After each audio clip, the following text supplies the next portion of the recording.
بات کرنے کے لیے آپ تشریف لائیں۔ اچھا ٹائم کتنا لینا ہے؟ ٹائم 30-35 منٹ بس۔ ٹھیک ہے۔ السلام علیکم ورحمۃ اللہ وبرکاتہ۔ الحمد للہ وسلام علی عبادہ الذین اصطفیٰ، اما بعد، اعوذ باللہ من الشیطان الرجیم، بسم اللہ الرحمن الرحیم۔ انا انزلناہ فی لیلۃ القدر وما ادرک ما لیلۃ القدر لیلۃ القدر خیر من الف شہر۔ اللہ رب العزت نے ہر دور میں انبیاء کو معجزات دیے ہیں۔ جس چیز کا اس زمانے میں عروج ہوتا تھا اسی قسم کے معجزات انبیاء کو اللہ نے عطا کیے۔ مثلا موسیٰ علیہ السلام کے زمانے میں جادو کا چرچا تھا۔ اللہ نے انہی جادوگروں کے مقابلے میں موسیٰ علیہ السلام کو جو معجزہ دیا کہ وہ اپنی لاٹھی کو پھینکتے تھے، وہ جادوگروں کے ساری چیزوں کو کھا گئے۔ عیسیٰ علیہ السلام کے زمانے میں طب کا زور تھا، میڈیکل سائنس کا زور تھا، عروج تھا، تو اللہ تعالیٰ نے عیسیٰ علیہ السلام کو جو معجزہ دیا، وہ کوڑی کے جسم پہ ہاتھ پھیرتے وہ اللہ کے حکم سے ٹھیک ہو جاتا، اور مردوں کو اللہ کے حکم سے زندہ کر دیتے۔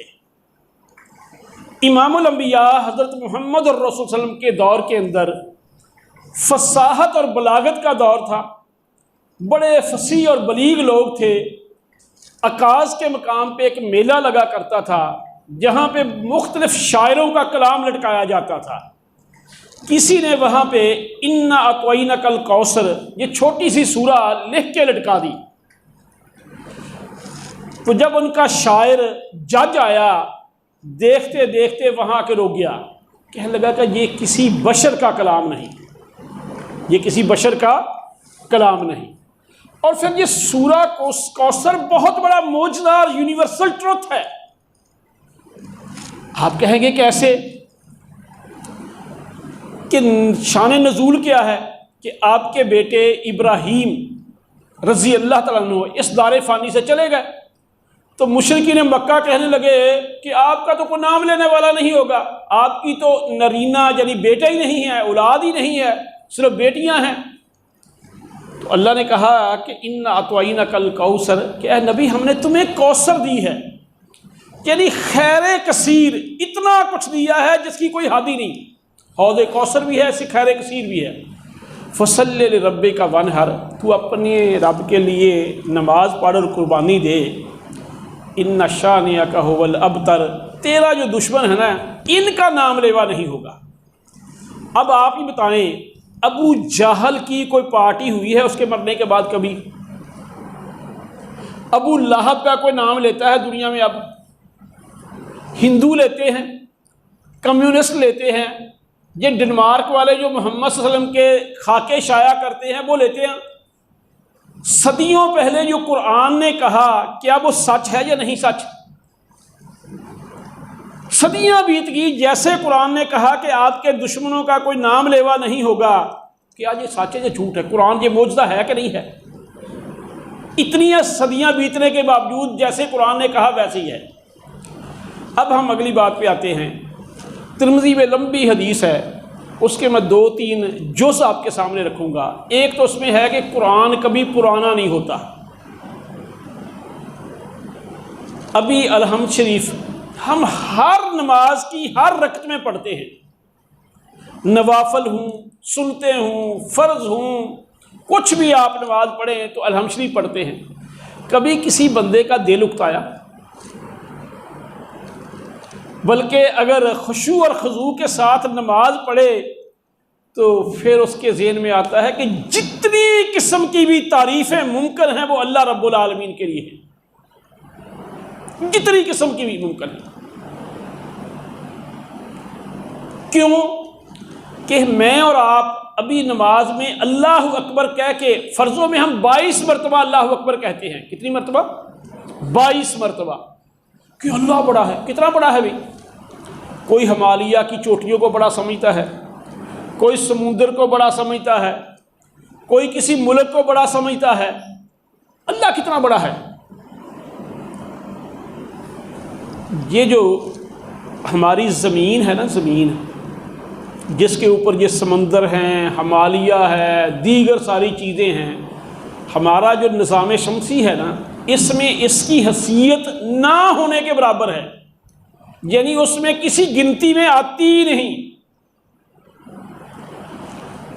یعنی 99.2 یا 8، اب مجھے یاد نہیں، اتنے فیصد سورج کا ماس ہے، باقی زمین ہے، سارے سیارے ہیں، ان میں جو 0.2 یا 0.8 وہ بھی ایک کا ہی ہے، زمین کسی گنتی میں نہیں، تو زمین کے باسی کس گنتی میں ہوں گے؟ عبد الغفار جو اپنے آپ کو بڑا فنے خواں سمجھتا ہے، اس کا کیا شمار ہوگا؟ پھر یہ جو ہمارا سولر سسٹم ہے، ایسے 1 خرب سولر سسٹم ہماری گلیکسی ملکی وے میں ہے، اور ہماری ملکی وے جیسی گلیکسیاں 1 خرب اور ہیں، اور یہ جو علم ہے سائنسدان کہتے ہیں ابھی ہمیں کائنات کے بارے میں 5% ہے۔ اب بتاؤ اللہ اکبر کا کیا معنی ہے؟ تو برکیف بات جو ہماری چاہ رہی تھی، قرآن پرانا نہیں ہوتا کہ ہم اس کی تلاوت کرتے ہیں کہ الحمدللہ رب العالمین، کہ جتنی قسم کی بھی تعریفیں ممکن ہیں وہ اللہ رب العالمین کے لیے ہے۔ ایک دن تہجد کے ٹائم پہ میں اٹھا، روزانہ پڑھتے ہیں، تو جب کہا اہدنا الصراط المستقیم، کہ یا اللہ مجھے سیدھے راستے پہ چلا۔ اہدنا کا مطلب ایک تو یہ ہے کہ ہم نا ترجمہ کبھی اصل کا متبادل نہیں ہوتا، یہ سن لی، ترجمہ کبھی اصل کا متبادل نہیں ہوتا۔ اہدنا ہم کہہ رہے تھے سیدھا راستہ دکھا، ہندو کہتے تھے کہ کیا مسلمانوں نے ابھی تک سیدھا راستہ دیکھا ہی نہیں۔ اچھا، اہدنا کا معنی دکھا نہیں، علم ترا، را کے معنی ہوتا ہے دیکھنا، اہدنا کا معنی ہوتا ہے ہدایت کی دعا کرتے ہیں ہم۔ ہدایت یافتہ کون ہوتا ہے؟ جو سیدھا راستہ دیکھ لے، اس کے اوپر چل پڑے اور اس کے اوپر ہمیشہ قائم رہے مرنے تک۔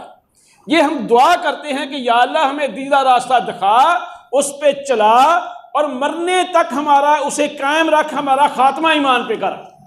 یہ ایک دعا ہے۔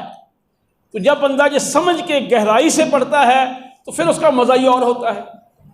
ایک تو ہے کہ قرآن پرانا نہیں ہوتا، دوسری بات آپ نے فرمائی کہ یہ یعنی پرانا آؤٹ ڈیٹڈ بھی نہیں ہوتا۔ مثلا میں ایک مثال آج کل دیتا ہوں، یہ جو بچے بیٹھے ہیں ان کو اگر ہم پرانے دیہاتوں کے اندر واش روم نہیں ہوتے تھے، ہم کھیتوں میں جاتے تھے، پرانے زمانے میں جو گندم سے دانے نکالنے کا طریقہ تھا، آج کسی ذمہ دار کے بچے کو بھی بتائے ہوئے سمجھ نہیں آتی۔ غالب کہتا ہے بلی ماروں کا محلہ، آپ کو پتہ ہی نہیں بلی مار کون ہوتے ہیں۔ قرآن اچھا سائنس کے اندر، دنیا کے اندر کئی چیزیں ناپائید ہو گئی ہیں، ڈائنوسارز پہلے تھے اب ہے ہی نہیں۔ ہم ایک نا دنیا کے اندر آرگنائزیشن ہے، اس میں پیپر بنتے ہیں، وہ کہتے ہیں پیپر میں ایسی مثال یا ایسی بات نہ کریں جو ایک علاقے میں پائی جائے دوسرے علاقے میں نہ پائی جائے۔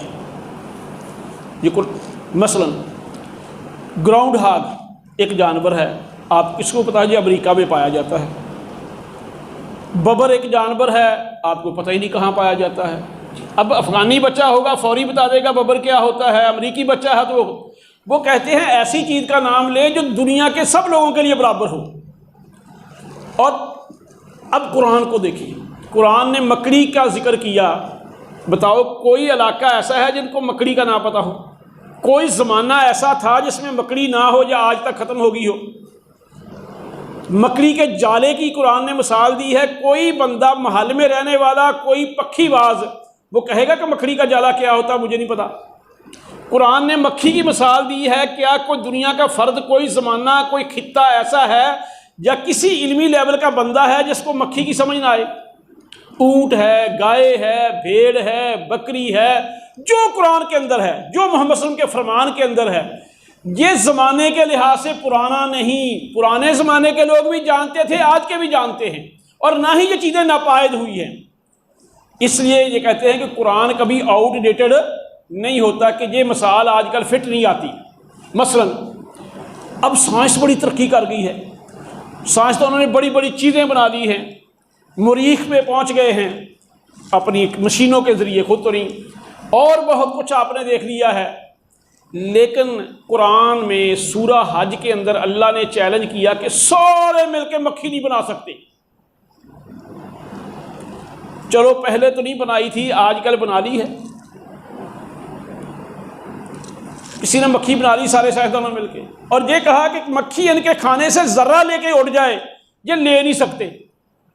کیا یہ مثال آج کے زمانے میں ویلڈ نہیں؟ ہم کہیں کہ یہ پرانے زمانے میں کہی گئی، آج کل تو ہم بڑے کام کر لیتے ہیں۔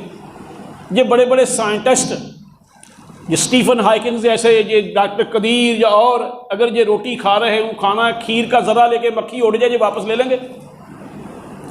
تو قرآن جو ہے نا، یہ رسول صلی اللہ علیہ وسلم نے فرمایا کہ میرا معجزہ قرآن ہے۔ سابقہ نبیوں کو جو معجزات دیے، ان کی نبوتیں فار دا ٹائم بینگ تھی، مخصوص وقت کے لیے تھی، ان معجزات کو اسی وقت لوگوں نے دیکھا۔ لیکن چونکہ قرآن جو ہے اللہ کے رسول کی نبوت قیامت تک کے لیے ہے، قرآن بھی قیامت تک کے لیے ہے، اور یہ معجزہ ہونا اس کا ثابت ہوتا رہے گا۔ اور بڑی مثالیں ہیں۔ ڈاکٹر کیتھ مور ایک ہوئے ہیں، امبریالوجسٹ تھے، انہوں نے کہا کہ پہلے تو الٹرا ساؤنڈ ہوتے ہی نہیں تھے، مشینیں ہوتی نہیں تھی۔ قرآن نے کہا کہ بچہ جو ہے نا ماں کے پیٹ کے اندر 40 سے نطفہ، 40 سے خون کا قطرہ، پھر گوشت کا لوتھڑا، پھر یہ تو کہتا اب پتہ چلا ہے جدید سائنس میں، یہ قرآن نے صدیوں پہلے بیان کر دیا، یعنی جدید سائنس اس کی تائید کر رہی ہے۔ جو سائنس ترقی کر رہی ہے تو الحمدللہ۔ اب اگلی بات پہ آ جائیں۔ آپ سبھی بیٹھے ہیں، چیف آف آرمی سٹاف، جرنیلوں کی یا کور کمانڈرز کی میٹنگ کریں، جتنے ایس او پیز کے ساتھ آپ آئے ہیں، کور کمانڈر اتنے ایس او پیز کے ساتھ آتے ہیں۔ آپ پہلے واش روم گئے، آپ نے طہارت کی، پھر آپ نے اپنے ہاتھ دھوئے، کلی کی، ناک میں پانی ڈالا، چہرہ دھویا، جہاں تک بازو دھوئے، سر کا مسح کیا، پاؤں دھوئے، اگر کوشش کی تو مسواک کی، پھر خوشبو لگائی، پھر آپ مسجد میں آئے۔ اور یہ کب سے ان ایس او پیز پہ عمل ہو رہا ہے؟ جہاں ہمیں ماسک پہنانے کے لیے فوج بلانی پڑی ہے، ان ایس او پیز پہ کب سے عمل ہو رہا ہے؟ اور کوئی مسجد ایسی ہے جن ایس او پیز پہ عمل کیے بغیر بندہ مسجد میں آئے؟ یہ جو اب ہمیں بتاتے ہیں کہ ہاتھ دھونے کا دن مناؤ، ہم تو پہلے ہی 5 نمازیں ہیں اور ایک وضو میں 3 دفعہ ہاتھ دھوتے ہیں، اور اگر غسل کرے اس میں بھی ہاتھ دھوتے ہیں۔ یعنی ہمیں یہ باتیں بتا رہے ہیں، ہمارے تو یہ دین کے اندر آٹومیشن میں ہے۔ ابھی روزے پہ آ جائیں، آپ میں سے سبھی نیٹ آج کل یوز کرتے ہیں، گوگل میں آپ لکھیں انٹرمٹنٹ فاسٹنگ، یہ جو ہم روزے رکھتے ہیں، کافر لوگ آج کل ڈاکٹر یہ روزے رکھاتے ہیں علاج کے طور پہ، بیماریوں کے ٹریٹمنٹ کے لیے یہ روزے رکھاتے ہیں میڈیکل سائنس میں۔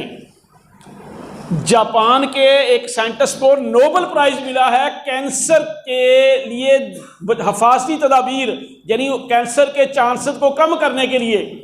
اس نے یہی کہا کہ اتنے دن بھوکے رہو، اتنے ٹائم کے لیے، 12 گھنٹے 14 گھنٹے 1 مہینے کے لیے بھوکے رہا کرو کبھی کبھی۔ اسلام میں سال کے بعد یہ ہوتا ہے۔ اور یہ روزہ آپ کو ہارٹ اٹیک سے بچاتا ہے۔ آپ کو میں شوگر کا مریض ہوں 22 سال سے، کب سے؟ 22 سال سے، الحمدللہ کبھی روزے کا مسئلہ نہیں ہوا، بلکہ روزوں میں ہم فٹ ہوتے ہیں۔ اچھا، یہ آپ کا کینسر سے بچاتا ہے، جسم کے اندر بیماریوں کے خلاف یہ کمزوری نہیں پیدا کرتا، قوت مدافعت پیدا کرتا ہے۔ آج کل یہ مرغیاں لیئر انڈے دینے والی جو ہیں، ان کے لیے مولڈنگ ایک تکنیک ہے کہ جب یہ انڈے دینا بند کر دیتے ہیں، ان کو کچھ عرصے کے لیے صبح خوراک دیتے ہیں، پھر لمبا بھوکا رکھتے ہیں، پھر تھوڑی سی خوراک دیتے ہیں، پھر بھوکا رکھتے ہیں، کافی عرصہ ان کے ساتھ یہ سلوک کرتے ہیں کہ ان کے پر جھڑ جاتے ہیں، پھر ان کو یکدم پوری خوراک دینا شروع کر دیتے ہیں، تو وہ پھر اس کے بعد جیسے پہلے انڈے دیتی تھی دوبارہ ان کی انرجی بحال ہو جاتی ہے۔ تو اب ہم کیا کرتے ہیں، پورا مہینہ صبح شام کھاتے ہیں، اور عید والے دن اور عید کے بعد پھر ہم ٹکا کے کھانا شروع کر دیتے ہیں۔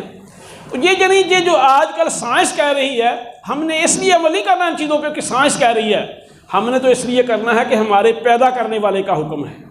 ہمارے رہبر و رہنما محمد الرسول صلی اللہ علیہ وسلم کی سنت ہے، ان کا طریقہ ہے۔ تو میرے بھائی دو باتیں ہوئی، ایک تو قرآن کا معجزہ ہونا، ایک جو ہے اسلام کا جو بھی حکم ہے۔ دیکھیں میرے جیسا تھوڑا سا پڑھا لکھا آدمی بغیر مقصد کے کوئی کام نہیں کرتا، تو جس نے ساری دنیا کو عقل عطا کی ہے اس کے کام بغیر مقاصد کے ہیں، اس کے کام حکمت سے خالی ہیں۔ تو میرے بھائی اس میں بڑے فوائد ہیں اس دنیا کے اندر بھی۔ پھر اگلی بات پہ آ جائیں، دیکھیں جانور ہے، شیر شکار کرتا ہے، کھا لیتا ہے، جب وہ ختم ہوتا ہے تو پھر شکار کرتا ہے، ذخیرہ نہیں کرتا۔ ایسے ہی جانوروں کی جنسی خواہشات مخصوص دنوں میں ہوتی ہیں، کبھی کبھی آگے پیچھے نہیں ہوتی، لیکن انسان جتنا مرضی مال جمع ہو جائے پھر کہتا ہے حل من مزید، حل من مزید۔ یہ ایک بندے کو ان بھائیوں نے پراپرٹی تقسیم کی، ایک کو 30 کروڑ کم ملا، اسے ہارٹ اٹیک ہو گیا، 70 کروڑ اس کے حصے آیا، باقیوں کو ارب ملا، یعنی اسے 70 کروڑ ملا، اس نے کہا ہائے مجھے 30 کروڑ کم ملا، اس کو ہارٹ اٹیک ہو کے مر گیا وہ۔ یعنی انسان کی جو خواہشات ہیں یہ ختم ہوتی نہیں۔ یہ روزہ ہمیں سکھاتا ہے کہ اپنی خواہشات کو لگام دینی ہے، یہ ایک تربیت ہے، ایک ٹریننگ ہے کہ آپ نے سارا دن اور باقی کام جو ہے نا بغیر کھائے پیے، یہ انسانوں کے لیے لعلکم تتقون، یہ مقصد ہے۔ اب ہم دوسرے کام کی طرف آئیں گے کہ جو تو ہم نے بات کی ہے کہ رمضان میں عام معافی ہوتی ہے، عام معافی۔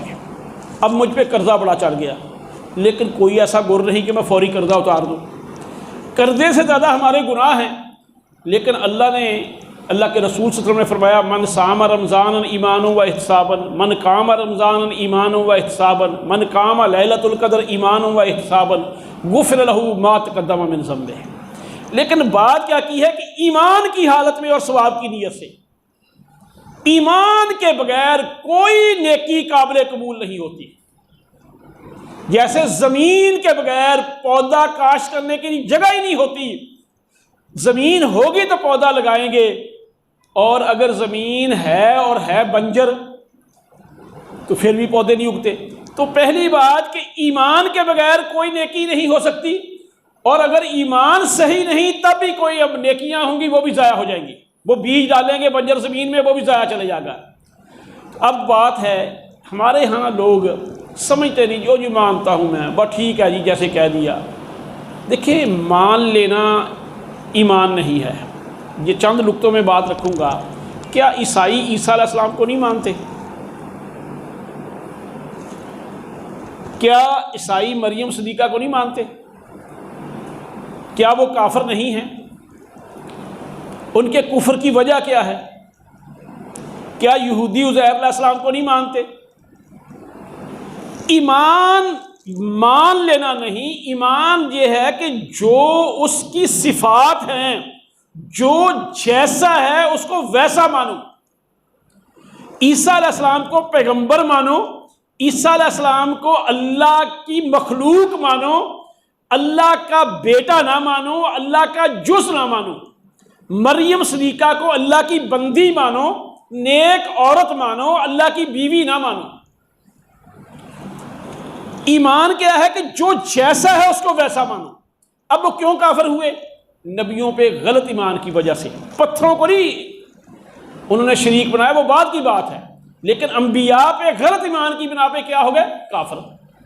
آج ہم غور و فکر ہی نہیں کرتے، اور ایمان کے بغیر اگر بندہ چلا جائے تو صحیح بخاری حدیث کا نمبر ہے 3350، یعنی 3350 3350، کہ ابراہیم علیہ السلام کے باپ قیامت والے دن ان کا چہرہ سیاہ ہوگا، غرد آلود ہوگا، تو ابراہیم علیہ السلام دیکھ کے کہیں گے کہ میں نے تجھے کہا نہیں تھا کہ میری بات مان لو، میری نافرمانی نہ کرو۔ وہ کہنے لگے کہ اب نہیں میں کرتا۔ پھر ابراہیم علیہ السلام کہیں گے کہ یا اللہ تیرا مجھ سے وعدہ ہے کہ میں تجھے ذلیل رسوا نہیں کروں گا قیامت والے دن۔ کہنے لگے کہ کہیں گے اس سے بڑی رسوائی کیا ہے کہ میرا باپ تیری رحمت سے دور ہے یا اللہ۔ تو اللہ تعالیٰ کہیں گے کہ ابراہیم نیچے دیکھو نہ، اللہ تعالیٰ کہیں گے کہ میں نے جنت کافروں پہ حرام کر دی ہے، میں نے جنت، حالانکہ ابراہیم علیہ السلام کی کتنی قربانیاں ہیں، کہ محمد صلی اللہ علیہ وسلم ابراہیم علیہ السلام کی دعا ہے، قربانی ہمارے باپ ابراہیم علیہ السلام کی سنت ہے، بیٹے کے گلے پہ انہوں نے چھری چلائی تھی، لیکن اللہ کہیں گے کافروں پہ جنت حرام ہے۔ اب بات یہاں پہ پھر اللہ تعالیٰ کہیں گے نیچے دیکھو، وہ نیچے دیکھیں گے ان کے باپ کو ایک جانور کی شکل میں بدل دیا جائے گا اور وہ لہو لہان ہوگا، ان کو ٹانگ سے پکڑ کے جہنم میں پھینک دیا جائے گا۔ تو ایمان کے بغیر خود پیغمبر کا بیٹا ہو، نوح علیہ السلام کا بیٹا ہو، نوح علیہ السلام کی بیوی ہو، لوط علیہ السلام کی بیوی ہو، ابراہیم علیہ السلام کا باپ ہو، کوئی بھی ہو، وہ جہنم میں ہی جائے گا۔ اس لیے میرے بھائی پہلی بات ہے کہ ایمان کیا ہے اس کو سمجھو، اور اس میں قطعاً کوئی بندہ یہ نہ سمجھو کہ ہم بزرگوں کی عزت نہیں کرتے، احترام نہیں کرتے، بزرگ ہمارے نیک ہیں، ان کے علم سے استفادہ کرو، لیکن وہ انسان ہیں، وہ انسان ہیں، بشر ہیں، اللہ کی مخلوق ہیں۔ بزرگوں سے یہ دو جملے غور سے سننا، کرامات ہو سکتی ہیں، کرامات یہ ہم مانتے ہیں کہ بزرگوں کی کرامات ہوتی ہیں، انبیاء کے معجزات ہوتے ہیں، لیکن یہ ایسے ہی ہوتے ہیں کہ میں جا رہا تھا، مجھے چوک سے 100 روپیہ مل گیا۔ یہ کبھی کبھی جب اللہ کو منظور ہو، ہمیشہ چوکوں سے پیسے نہیں ملتے، پھر ہمیں فیکٹریاں چلانے کی ضرورت نہیں۔ تو یہ نان مسلم کے ساتھ بھی ہو جاتی ہے خرق عادت۔ اصول ارشمیدس نان مسلم تھا، نیوٹن کا قانون کیا تھا؟ تو اس لیے یہ جو بات ہے نا، اور یہ دیکھو کہ بزرگوں کی دعائیں بھی ہم کہہ سکتے ہیں کہ زیادہ قبول ہوتی ہیں۔ ابن تیمیہ کہتے ہیں کہ جس بندے کی ہر دعا قبول ہونا اس میں شیطانی اثر ہوتا ہے، کیونکہ محمد صلی اللہ علیہ وسلم کی ساری دعائیں قبول نہیں ہوئی۔ آپ نے دعا کی یا اللہ فلاں کو مسلمان کر دے، قرآن نے کہا انک لا تہدی من احببت ولکن اللہ یہدی من یشاء، کہ نبی جس کو تو محبوب کرے، پسند کرے، تو نہیں اسے ہدایت دے سکتا، اللہ جسے چاہے ہدایت دے سکتا ہے۔ آپ نے چچا کو کہا نہیں تھا کہ میرے کان میں ہی کلمہ پڑھ لو۔ اس لیے میرے بھائی یہ سمجھنے والی بات ہے۔ تو بات چل رہی تھی کہ بزرگان دین ان کی کرامات ٹھیک ہے، لیکن ہر بات ہر وقت جاننا یہ اللہ کا خاصہ ہے، ورنہ اگر جانتے ہوتے تو آج کرونا کا علاج دریافت ہو چکا ہوتا ہے۔ اگر یہ سارے لوگ جانتے ہوتے تو پھر ہمیں یونیورسٹیوں میں ریسرچ لیبارٹریاں بنا کے اتنے فنڈ لگا کے ٹکریں لگا کے چیزوں کی کھوج لگانے کی ضرورت نہیں، 2-4 مولوی بھرتی کرتے، ان سے حساب لگواتے اور نئی چیزیں ایجاد کر دیتے۔ پھر ڈاکٹر قدیر کو اتنا لمبا چوڑا پیس کڈن کی ضرورت نہیں سی ایٹم بم بنا لی، مولوی نے حساب لا کے دس دینا سی کہ انج ایٹم بم بنتا ہے۔ پھر جو ہمارے بم دھماکے ہوتے ہیں ان کے پیچھے جو دھماکے کرواتے ہیں مولویوں کو پہلے پتہ ہوتا ہے، ان پیروں کو یا تو پھر ان کے ساتھ یہ ملے ہوتے ہیں تو جا پھر کیا بات۔ تو میرے بھائی نہیں، ہاں یہ ہم مانتے ہیں کہ جیسے ایک صاحب بصیرت بندہ ہے، ایک عام بندہ ہے، دونوں کی عقل برابر نہیں۔ ایک سائنٹسٹ بندہ ہے، ایک عام بندہ ہے، دونوں کی عقل برابر نہیں۔ ایک بزرگ ہے، نیک ہے، اس کی دعائیں بھی زیادہ قبول ہوتی ہیں، وہ اللہ سے دعا کر سکتا ہے، اللہ نہیں ہے۔ یہ ہم کہہ سکتے ہیں کہ دعا اس کی زیادہ، ہر دعا بھی نہیں قبول ہوتی، یہ بھی سن لیں، ہر دعا بھی۔ مثلا آج کتنے ولی اللہ ہے کم از کم یہ تو کہتے ہوئے کہ یا اللہ ان کا ستیہ ناش کر، یہ محمد صلی اللہ علیہ وسلم کے آئندہ خاکے ناش آیا کرے، لیکن پھر کیے جا رہے ہیں۔ یہ اللہ کی مرضی ہے کب قبول کرنی ہے، کب نہیں کرنی، کب کسی کو ہدایت دینی ہے، کب نہیں دینی۔ تو برکیف ایک بات آئی کہ ہمیں ایمان یہ اس کو سمجھنا چاہیے۔ اب میرے بھائی اگلا جو نقطہ میں نے آپ کے سامنے رکھنا ہے وہ یہ ہے کہ ہم نے دعائیں کرنی ہیں اپنی اولادوں کے لیے، باقی لوگوں کے لیے۔ ایک تو یہ دعا ہے جو اہل علم ہے نا، جب دعا کر کے آپ جاتے ہیں تو اللہ دلوں میں بات ڈالتا ہے۔ جنگ حنین، مکہ فتح ہو گیا، 10,000 کا لشکر تھا جو پیچھے سے آیا، حنین کی طرف چل پڑے، 3,000 اور مل گئے، 13,000 لوگ ہو گئے۔ آگے سے مقابلے میں کتنے ہیں؟ تقریباً 4,000۔ لیکن گھمنڈ آ گیا کہ ہم تو جب تھوڑے تھے اس وقت غالب آ گئے، تو اللہ نے وہیں پہ مزہ چکھا دیا۔ حالانکہ محمد صلی اللہ علیہ وسلم بھی شامل تھے اس جنگ میں، صحابہ جیسی عظیم ہستیاں بھی تھیں۔ تھوڑا سا جب بندہ یہ کہتا ہے نا کہ میں بڑی چیز ہوں، میں معمولی، اسی وقت اللہ کہتا نہیں، رحمتیں، برکتیں، مدد اللہ کی طرف سے آتی ہے۔ تو اب ہم نے کرنا کیا ہے کہ جیسے اللہ تعالیٰ کہتے ہیں ادعو الی سبیل ربک بالحکمہ، کہ آج ایک بات میں جو آپ کے سامنے رکھوں گا، ہمارے اور ہماری اولادوں کے درمیان بہت بڑا گیپ آ گیا ہے، اور اس کی ہر بندے کو ضرورت ہے۔ اس کی کئی وجوہات ہیں۔ وجوہات یہ ہے کہ ہمارا تعلق ہوتا ہے اپنے ایریے کے بندے سے، مثلا ایک فوجی ہے نا، اس کا تعلق، اس کی دوستی، تعارف زیادہ فوجیوں سے ہوگا۔ ایک پولیس میں ہے، اس کا زیادہ تر پولیس والوں کے ساتھ تعلق ہوگا۔ ایک کپڑے کا کام کرتا ہے، اس کا تعلق کپڑے والوں سے ہوگا۔ ایک ٹیچر ہے، اس کا تعلق ٹیچروں کے سے ہوگا۔ کلاس کے طالب علم ہے، اس کا تعلق طالب علموں کے ساتھ ہوگا۔ اب کیا ہے کہ ہم ہیں پچھلے زمانے کی پیداوار، ہماری نئی نسل یا اولادیں ہیں ڈیجیٹل یعنی ورچوئل دور کی پیداوار۔ ہماری اور ان کے کام مختلف ہیں، تو ہماری اور ان کی دلچسپیاں مختلف ہیں، اس بنا پہ وہ ہم سے دور ہو رہے ہیں۔ اور ہم جو ہمارے بزرگ ہیں، ہم کہتے ہیں اس میں کوئی شک نہیں کہ تجربے کا شارٹ کٹ کوئی نہیں ہوتا، ہم نہ ان کو ڈنڈے کے زور سے صحیح کرنا چاہتے ہیں، اور بلکہ اب آج کی بات ہے، کل کی آپ نے ہوگا کہ اسلام آباد میں قانون پاس ہوا ہے کہ اولاد ماں باپ کو اس کے اپنے گھر سے نہیں نکال سکتی۔ مسلمانوں کے ملک میں یہ قانون پاس کرنا پڑ گیا کہ اولاد ماں باپ کو گھر سے نہیں نکال سکتی۔ اور سچی بات ہے کہ ہم تھوڑا سا مولویوں میں پاؤں رکھتے ہیں، یہ جو جدید ماڈرن کالونیاں ہیں نا، جہاں پہ زیادہ پیسے والے ہیں، ایسے کیس ہمارے پاس آتے ہیں۔ اب جہاں پہ میں بیان نہیں کرتا، جس دین کے اندر ہے کہ جنت ماں کے قدموں تلے ہے، اور ماں باپ کی رضا کو بڑی اہمیت، فوقیت دی گئی ہے، انہیں اف تک نہ کہو، یہ ہے ایک تو بات یہ ہے کہ اولادیں یہ ہوگی۔ اب ماں باپ کیا ہے؟ ماں باپ جو ہے نا، بچہ خاص طور پہ جب بالغ ہوتا ہے نا، وہ ٹین ایجر ہوتا ہے، اس میں جوش زیادہ ہوتا ہے، ہوش کم ہوتا ہے۔ ہم اس سے جو بات کرتے ہیں نا، ہم بات کرتے ہیں ڈنڈے کے زور پہ۔ میں اپنی ہی مثال دے کے آپ کو ایک بات سمجھاتا ہوں۔ دین کی سمجھ ہمیں بھی جب کالج میں گئے اس وقت اللہ نے دی، تو میری جو پرورش ہوئی، یہ بھوانا ایک علاقہ ہے، تو میرے خالو وہاں پہ، آج کل بھی میرا کزن ہی وہاں پہ تحصیل کے ناظم تھے، تو ادھر کو تھوڑا سا جگیردارانہ ذہن ہے۔ تو میں اسکول میں ہی پڑھتا تھا، گھوڑی ہوتی تھی ہمارے پاس، تو بازار وہ بڑا تنگ سا ہے، تو بازار میں اگر داخل ہوتے تو گھوڑی اگر کسی عورت سے لگتی تو لوگ ہمیں نہیں کہتے تھے کہ آپ نے کیا کیا بازار میں، ان کو کہتے تھے تجھے نہیں پتا چودھری کی گھوڑی آ رہی ہے، یعنی اللہ معاف کرے ایسی بدتمیزی والی باتیں تھیں۔ تو ویسا ہی ہمارا رویہ تھا۔ تو میں گاؤں میں کھڑا، تو ہمارے وہاں پہ بزرگ تھے، بڑے نیک تھے، مولانا حسن الحق صاحب، چوک میں کھڑا تھا، تو انہوں نے میرا پیار سے ہاتھ پکڑ لیا اور بڑے خوبصورت کہتے بیٹا، میں نے کہا جی، کہتے آپ کو پتا ہے کہ دنیا میں سب سے بہادر کون ہوتا ہے؟ چونکہ میں سمجھا ہی میرے ارگا کو جمیا ہی نہیں، وہ میں نے کہتے ہیں جی بیٹا آپ کو پتا ہے سب سے بہادر کون ہوتا ہے؟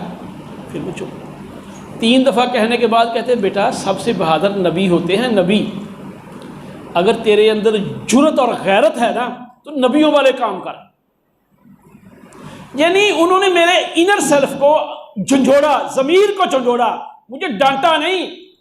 اگر ڈانٹتے شاید میں ان بزرگوں کی گستاخی کرتا، بدتمیزی کرتا، اس ایک جملے نے یو ٹرن کر دیا۔ اب ہم کیا ہے کہ ہم ان 3 اجروں کو، جو ایک لڑکی کے لیے خودکشی کر جاتے ہیں، جو راتوں کو دیواریں پھلانگ جاتے ہیں، جو خود کچھ بمبار بن جاتے ہیں، ہم کہتے ہیں ان کو سلام کر دیں۔ ہم ان کے ضمیر کو، ان کی سوچ کو بیدار نہیں کرتے، ہم ان کی انڈرسٹینڈنگ ڈیولپ نہیں کرتے۔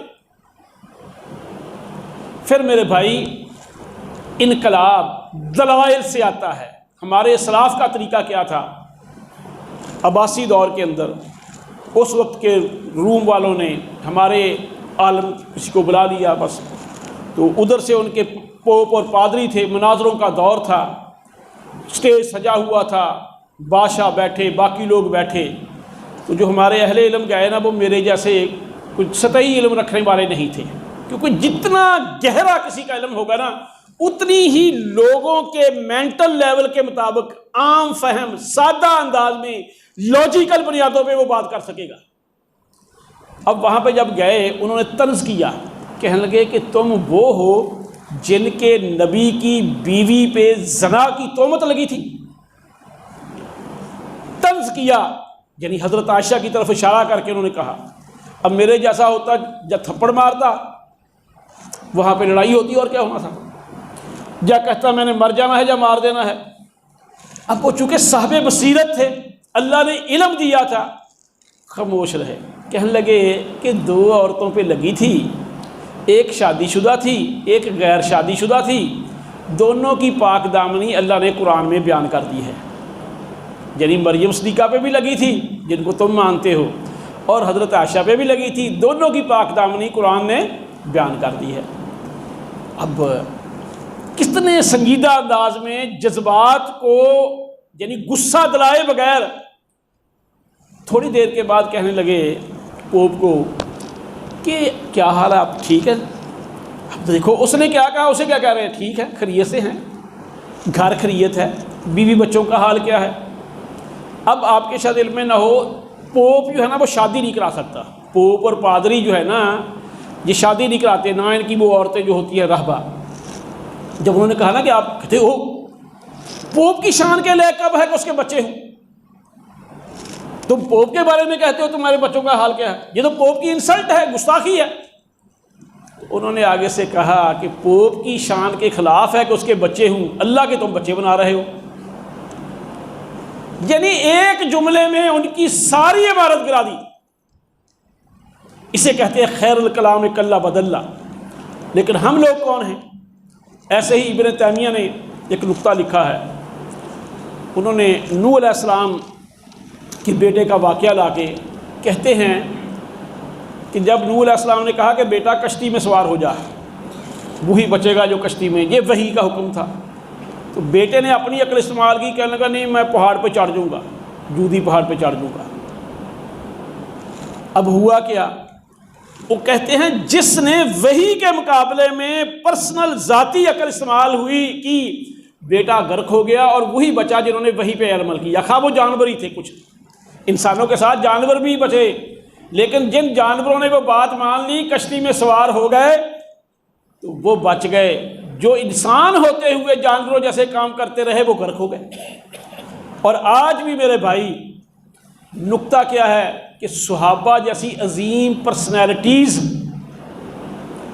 جنگ احد کے اندر جب فرمان رسول کے مقابلے میں ذاتی عقل استعمال کرتی ہیں کہ آپ نے فرمایا کچھ بھی ہو درہ نہیں چھوڑنا، انہوں نے دیکھا کہ وہ تو ویسے حالات ہے، اب تو فتح ہو گئی ہے، درہ چھوڑا، 70 صحابہ شہید ہو گئے۔ یہ ہمارے لیے سبق ہے کہ تم فرمان رسول کے مقابلے میں ذاتی عقلیں استعمال کرتے ہو۔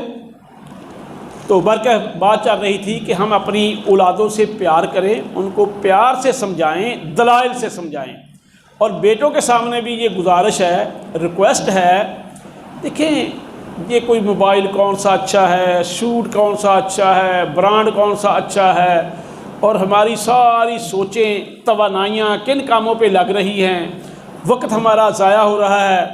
یہ میری بچی بڑی سمجھدار ہے، خاندان میں کوئی بھی شادی ہو سارے اس کو خریداری کے لیے لے کے جاتے ہیں، اب کیا ہے جی میں نے فلاں جگہ نا ایک جوتے دیکھے، بھئی تمہاری قسمت میں جوتے دیکھ رہی ہیں، اور بھئی یہ تو ضرورت کی چیزیں ہیں، اللہ خود دے گا، یہ آپ کے پیچھے بھاگیں گی۔ کوئی عظیم کام کرو، کوئی بڑے کام کرو۔ راتوں کی ہماری سوچ کیسی ہے؟ حضرت عائشہ محمد اور رسول کے پاس بیٹھی تھی، رات کا وقت تھا، میاں بیوی اکٹھے بیٹھے ہیں، کتنی عمر تھی ان کی؟ بچپنا تھا، بچپنا تو ستارے چمک رہے تھے۔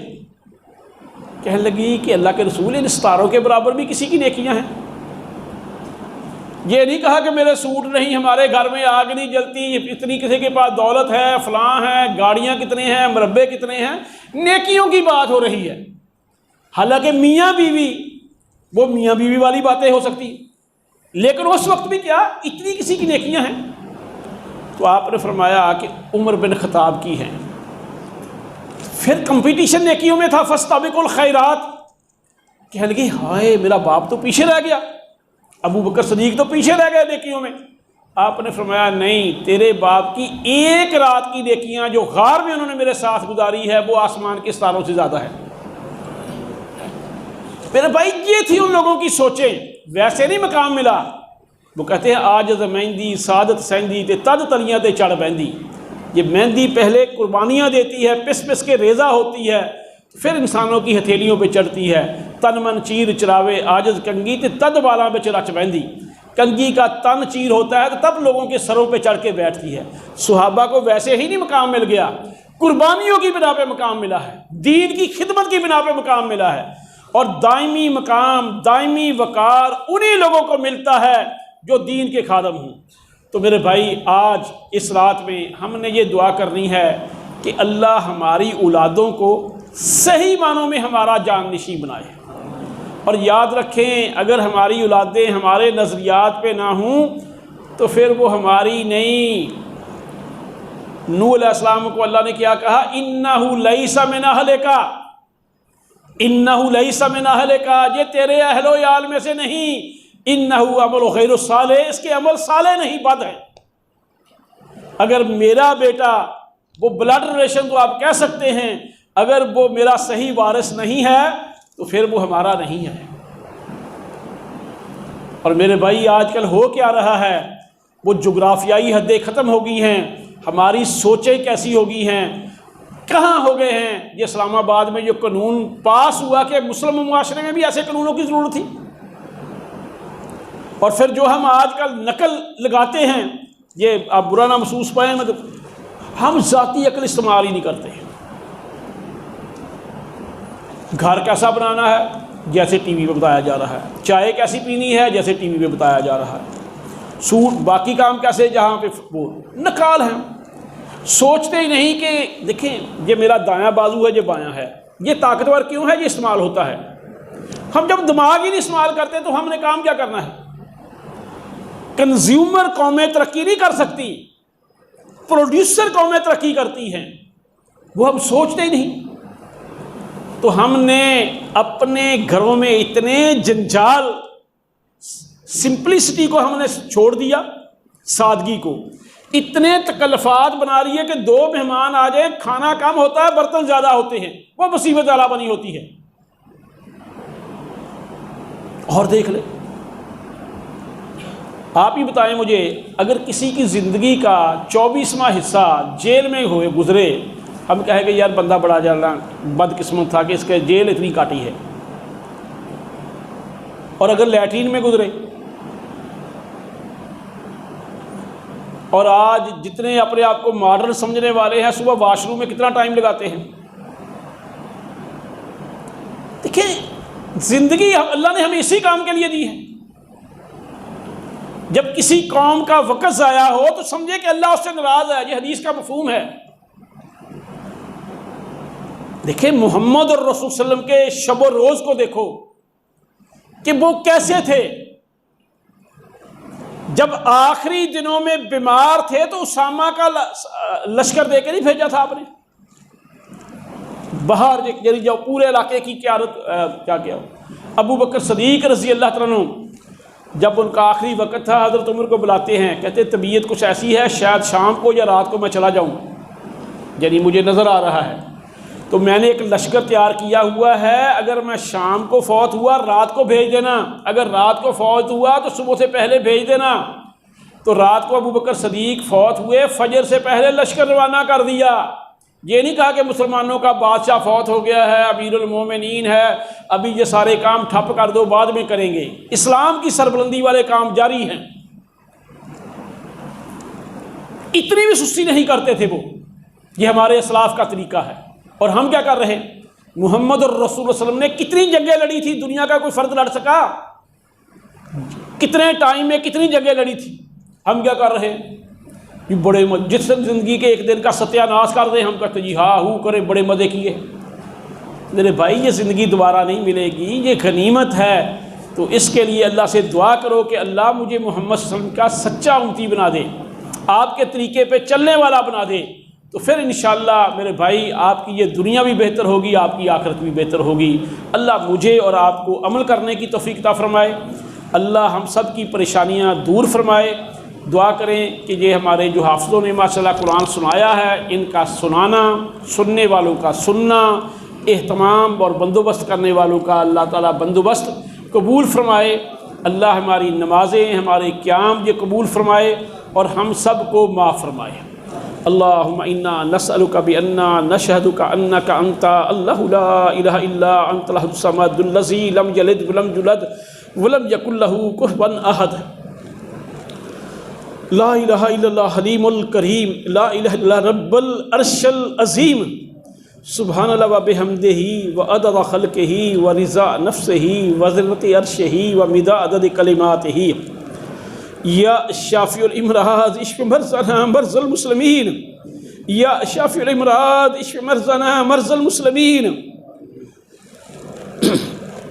اذهب الباس رب الناس واشف انت شافی لا شفاء الا شفاؤک شفاء لا یغادر سقما، اللہم لا تقتلنا بغضبک ولا تہلکنا بعذابک وعافنا قبل ذلک، ربنا ظلمنا انفسنا وان لم تغفر لنا وترحمنا لنكونن من الخاسرین، لا الہ الا انت سبحانک انا كنا من الظالمین، لا الہ الا انت سبحانک انا كنا من الظالمین، ربنا آتنا فی الدنیا حسنۃ وفی الآخرۃ حسنۃ وقنا عذاب النار، ربنا آتنا فی الدنیا حسنۃ وفی الآخرۃ حسنۃ وقنا عذاب النار، اللہم ربنا وقنا شر ما قضیت، اللہم ربنا شر ما قضیت فإنک تقضی ولا یقضى علیک، یا حی یا قیوم برحمتک نستغیث، اللہم اغفر للمؤمنین والمؤمنات، اللہم اغفر للمؤمنین والمؤمنات والمسلمین والمسلمات، اللہم الہ بین قلوبہم، اللہم الہ بین قلوبہم واصلح ذات بینہم واصلح ذات بینہم، اللہم منصر من نصر دین محمد صلی اللہ علیہ وسلم واجعلنا منہم، اللہم منصر من نصر دین محمد صلی اللہ علیہ وسلم واجعلنا منہم، اللہم مخذل من خذل دین محمد صلی اللہ علیہ وسلم ولا تجعلنا منہم، اللہم اکفنا بحلالک عن حرامک واغننا بفضلک عمن سواک، اللہم اکفنا بحلالک عن حرامک واغننا بفضلک عمن سواک، یا اللہ ہم سب کی حال پہ رحم فرما، اللہ عالم اسلام کو تمام قسم کے مصائب، تمام قسم کی مشکلات سے نکال، اللہ تمام مسلمانوں کے درمیان الفت، پیار، محبت ڈال، اللہ ہمیں شرک سے، اللہ ہمیں بدعات سے، اللہ ہمیں گناہوں سے محفوظ فرما، اللہ ہم سب کی حفاظت فرما، اللہ ہمیں ہمارے نفسوں کے شر سے محفوظ فرما، یا حی یا قیوم برحمتک نستغیث، صلی اللہ تعالی نبی علیہ وسلم اجمعین برحمتک یا ارحم الراحمین۔ اگر کسی بھائی کے ذہن میں کوئی سوال ہے تو وہ پوچھ سکتا ہے، تو ورنہ پھر آپ سے اجازت چاہیں گے۔ تو بہتر یہ ہے کہ اس رات اللہ سے سجدوں میں پڑھ کے دعائیں کریں۔ ماں باپ اگر کافر بھی ہوں تو اولاد کے حق میں ان کی دعا قبول ہوتی ہے۔ تو دعا یہ کریں کہ اللہ ان کو آپ کی آنکھوں کی ٹھنڈک بنائے اور دین کا خادم بنائے اور آپ کے لیے صدقہ جاریہ بنائے۔ یہ صدقہ جاریہ والی ایک بات کہہ کے میں بات ختم کرتا ہوں۔ دیکھیں کچھ مسائل نا ہم دوسرے کی طرف سے نماز نہیں پڑھ سکتے، یعنی جو بدنی عبادات ہیں ہم دوسرے کی طرف سے نہیں کر سکتے، لیکن اولاد جو بھی نیکی کرے گی، اولاد روزہ رکھے، اولاد حج کرے، اولاد نماز پڑھے، اولاد قرآن پڑھے، ماں باپ کو برابر ثواب ملتا ہے۔ ایک دفعہ ایک بندے نے وصیت کی تھی کہ میرا جنازہ پڑھانا کو، تو میں نے پڑھایا تو اس کے بچے آ گئے میرے پاس کہ باپ ہم آپ سے محبت کرتے تھے، ہم کیا کریں؟ تو میں نے کہا کہ تم واقعی کرنا چاہتے ہو یا ٹرکالوجی لگانا چاہتے ہو؟ کہتے نہیں باپ بڑا اچھا تھا، ہم واقعی کرنا چاہتے ہیں۔ تو میں نے کہا خود نیک ہو جاؤ۔ اب جو مولوی کو نہیں بتاتا، بروکر کو کمیشن نہیں ملتی اگر یہ بتائے۔ اس میں نہ مولوی کو ملتا ہے، اولاد کو عمل کرنا پڑتا ہے۔ ہم جان چھڑانا چاہتے ہیں کہ ہمیں نہ ملے، ہمیں کرائے کا کوئی ٹاؤٹ مل جائے، اور مولوی کو ہوتا ہے کہ میری روٹی چلتی رہے۔ سب سے اولاد جو ہے نا آپ کے لیے سب سے اچھا صدقہ جاریہ ہے۔ تو اس لیے دعا کریں کہ اللہ ان کو صحیح معنوں میں مسلمان بنائے اور آپ کے لیے صدقہ جاریہ بنائے۔ تو یہ دعائیں کریں جو بقیہ دن ہیں، اور رمضان کے اندر خصوصاً صبح کے وقت امام بخاری کی بنائی جاتی رہی تھی، ان کی ماں نے تہجد ٹائم دعائیں کی، اللہ نے بنائی بھی دے دی اور ان کو کتنا عظیم محدث بنایا۔ تو اللہ ہماری اولادوں کو بھی ایسے ہی عظیم مسلمان بنائے۔ اللہ ہم سب کا حامی ناصر ہو۔ جی کوئی اور بات کسی کے ذہن میں ہے تو پوچھنا چاہے جی۔ جزاکم اللہ خیر جی، اللہ آپ نے مجھے موقع دیا، اللہ آپ کو جزا دے۔